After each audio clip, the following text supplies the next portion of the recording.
3기 신도시 등 공공택지 분양 아파트 6만 채에 대한 사전 청약이 내년 7월부터 시작됩니다. 정부는 수요자 요구를 반영해 중형 아파트의 비율을 최대 50%까지 늘리기로 했습니다. 이어서 백종규 기자가 보도합니다. 23번째 부동산 대책까지 나왔지만 과열된 시장은 쉽사리 안정세를 찾지 못했습니다. 불안 심리가 가중돼 젊은 층을 중심으로 공황 구매 현상까지 나타났습니다. 이런 움직임이 계속되자 정부는 3기 신도시 등의 사전 청약 세부 일정을 서둘러 발표했습니다. 규모는 모두 6만 채.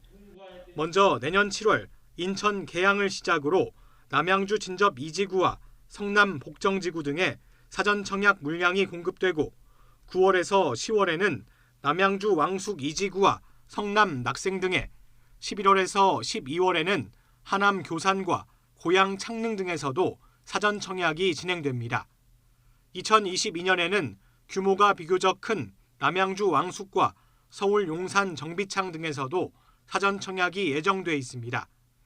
이 물량은 분양가 상한제가 적용돼 주변 시세보다 30% 가격이 저렴하다는 장점이 있습니다. 또 전체 물량의 30%는 신혼부부, 25%는 생애 최초 특별 공급이어서 정부는 수도권 무주택자의 내 집 마련 기회가 확대될 것으로 기대하고 있습니다. 여기에 수요자들의 요구를 반영해 공공분양 단지의 중형급 아파트 비율을 최대 50%까지 높이기로 했습니다.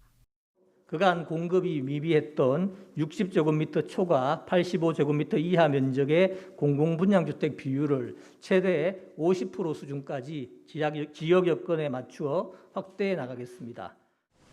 하지만 이번 계획에 태릉 골프장과 과천 정부청사 유휴부지 등의 사전 청약 일정은 빠졌습니다. 지자체 반발이 컸던 곳인데 정부는 기존 시설의 이전 계획을 확정한 뒤 세부 일정을 발표할 방침입니다.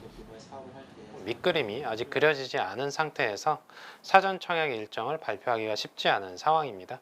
다만 지연이 되더라도 내년 상반기에는 발표될 예정이어서 실제 공급 시점이 정부 계획에서 크게 벗어난 부분은 아닙니다.